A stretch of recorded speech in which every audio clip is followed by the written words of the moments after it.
Hi, this is Pastor Seth Perry from St. Mark's Lutheran Church in Kingston, Ontario. Today we are speaking with Nadia Bolz-Weber, founding pastor of House for All Sinners and Saints, three-time New York Times best-selling author, and host of the new podcast, The Confessional. Today we're speaking on progressive Christianity in the mainstream. With congregations forced into the digital space with little or no experience, Nadia will talk a bit about the challenges she has faced bringing progressive Lutheran thought into the mainstream. Enjoy. And even using PowerPoint is a contentious issue for Lutheran congregations. They don't want to seem to embrace every new piece of technology right away. But it's not the case for some evangelical, quote, evangelical megachurches that have been live streaming or closed circuit TV broadcasting for some time. It's been a little bit easier. What has held mainline Protestant or Lutheran congregations and theology from having a large footprint in broadcast and digital media? I think just the liturgical form of worship does not lend itself to it in the same way as a band playing a set, a 40-minute sermon, and a band playing another set. Yeah. You know, that lends itself. There's a performative aspect to that kind of worship to begin with. And so I think it naturally lends itself more toward broadcast or whatever. So I think that's part of the issue. The other is I think the demographic reality of mainline Protestantism skews a great deal older. And so I think that generally speaking, the population that is, for instance, in Lutheran churches is not as quick to adapt to new technology as churches where the demographic, the average age is 15, 20 years younger. Mm-hmm. So I think that's part of it as well. I think there is some suspicion that's involved, being suspicious of things that seem to fill in the blank. You know what I mean? They're too commercial, they're too modern, they're too non-liturgical, they're too young, they're too secular, whatever, So I think it's a combination. But I don't fault churches for not going that direction. Before this time. I think that there's room in the kingdom for a million different expressions of Christianity, and there's something to be said about a very incarnational kind of sacramental practice that demands a sort of embodied presence generally. Sunday morning during the pandemic, what have you been doing? I went to one service the first week online. And then it's held no interest for me after that, to be honest. Yeah. Now, what are you missing? Are you missing the call and response aspect and the? I think singing together, the Eucharist, the being in a room with other human beings is such a basic reality of Christian life. Our whole thing is based around a shared meal, and I don't know. I have so much respect and so much compassion for pastors all across, North America, where basically they've had to figure out how to meet the needs of the people in their care. And I think that those decisions that pastors have come to, I respect. And I think that they know more than I do about how to meet the pastoral needs of people in their care. So I've seen a lot of sort of mean-spirited stuff online about what you absolutely should or absolutely should not be doing. But unless you are in that context and those are the people who God put in your care, you should probably shut the fuck up. That's what I mean, that's my opinion, other than going, good for you, man. You're figuring it out. And I respect you. That should be the conversation. Why it's an occasion for theological pride and piety is beyond me right now, but that's human sin, I guess. Also, if I was a member of a community, I would maybe be more apt to join the services, because then in some of them you can see the people like that, or even their names or some kind of interaction. So I think a lot of people are getting a lot out of that. I don't even know what your job description or job title would be at this period in time. Can you come up with one that would be good? What's wrong? I don't What's have wrong one. with the public theologian? Is that a thing? Yeah, the only reason I ever use that is because that's what my bishop calls me. Okay. That's the title he gave me, and he's been trying to issue me a letter of call as a public theologian, but Yeah. there's some conservative bishops in the ELCA who would rather he remove me from the clergy roster. Yeah. So whatever, but but it feels a little stuffy or self-important, and I don't know that everyone knows what theologian means in the world. You know what I mean? So I don't know. Yeah, I use that, but I've never thought it was apt totally, you know. Many people believe the future of both of our denominations is to call people into roles like that are not tied to a specific building or location, but are tied to a certain ministry that involves people in some way, right? Right. Yeah, I think that's probably true, especially after this, you know. Absolutely. Mhm. So I'm thinking about your writing and the authors that you would share a bookshelf with in a Christianity or religion section of most major bookstores. And there's contrasting theologies, I think, to put it nicely. And you have existed in a media space, I think maybe for close to a decade, on a big level, news, books, broadcast. And it's traditionally a space when it comes to Christians, and it's been used by white male conservative fundamentalist evangelicals. So how have you navigated this space? The people who have had like mainstream success or exposure, Yeah. not just in their particular Christian subculture. Like we have a lot of people who are public figures in more progressive Christianity or in the Lutheran world, but it's very rare that they're a known entity outside of that. And so I don't know of another progressive mainline Protestant clergy person who's had my career. And so I particularly have a lot of curiosity about that. Like why? And I think it's a zeitgeist issue again, because I think that if I had started writing 5 years earlier, 5 years later, it might not have lined up like that. I just think, honest to God, people were sensing some things were bullshit. And then Yeah. I come out and I'm like, oh, they're literally bullshit. Everyone's like, oh my God, that's what I've been thinking.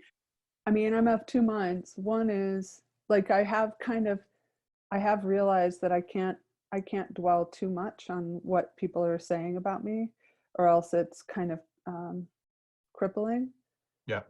And that I think I realized at some point, like both, like for lack of a better word, my fans and my detractors are both very passionate groups of people. Yeah. Who are, in my estimation, equally distant from the truth about who I am. And so neither of them are particularly robust sources of accurate information about myself to myself, you know, both what my haters are saying and what my fans are saying. Yeah. So I try to stay in that. Now, it can come off as, I don't care what people think of me. And that's not totally honest. I think I'm too sensitive to what people think of me to be privy to it too much, because I'm too affected. I mean, I'm just like any other human being, where I could read 200 positive comments about something I post and one negative one, and which one bores its way into my psyche and wakes me up at 2 a.m. The one criticism. I mean, I don't know.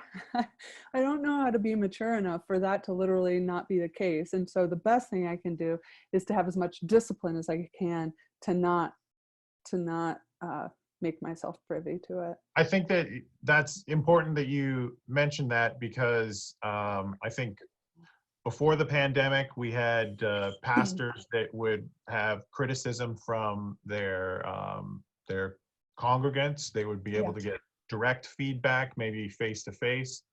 But when you live stream something to Facebook or YouTube and it stays there, then I've seen with my colleagues and with myself, people who are not connected directly to our church would be also offering up those. Look, if you don't agree with me, just move on. Like, why do you have to like write shitty things? The world is full of content that might be better suited to you. What twisted need is it meeting for you to insult my looks, or for you to say scold me for using bad words, which is that's a constant refrain, or whatever. I mean, I guess it's like I would never write shitty things to somebody online. If I didn't like their stuff, I'd just move on. Yeah. And yet there are a lot of people who there's some kind of need that's met in them by leaving shitty comments. I mean, not to mention it makes me sound like a tinfoil hat conspiracy theorist, but for a fact, there are people who hate me so much and think I'm so dangerous that they attempt to sabotage things that I'm doing. I mean, my podcast, The Confessional, came out a few weeks ago, and there's all these people who didn't leave reviews on iTunes, but they left ratings, 1-star ratings. There's tons of them. And there's no way you would listen to the content and be like, out of the 800,000 podcasts out there, this is for sure a 1-star podcast. That's, do you know what I'm saying? There are people who think I'm so dangerous and have to be fought. I mean, that dude, Dan Scogan, he bought my name as a URL. Like, there is literally Nadia Bolz-Weber.com, which is my actual name, is a hater's website where he just constantly updates it about what a horrible person I am. Yeah.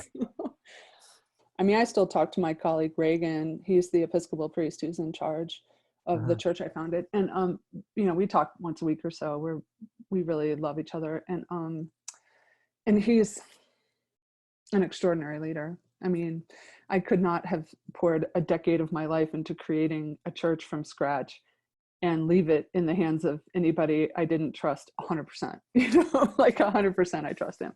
So it's been interesting to see what they've been doing online. They've had a lot of people pop in who aren't part of the congregation. They have people who were part of the congregation and hadn't been going regularly who are now attending. But we have had people asking us, could you please live stream your liturgies? For years, people have asked us, and we've never done it. All we've ever done is record the sermon and put it on a podcast.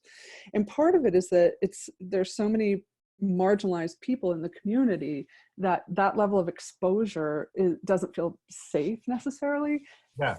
And there's just such an incredible vulnerability and intimacy to this liturgy. I mean, we're in the round where we don't allow seats between. Social distancing would never work at house. I mean, we would literally put less seats up every single Sunday than we knew we'd need.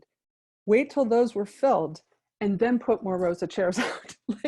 We didn't want, because we were a cappella, you could hear each other singing better that way. We liked the idea of closing that gap between people. This pandemic has brought a combination of financial insecurity to these congregations, and also it's pushed them to embrace new technology. So it's a disruption in some way, where a lot of people are looking at, like, where is the good news in this? Where is gospel in this? Where is God at work in this? So if you were to answer that question, what would you say?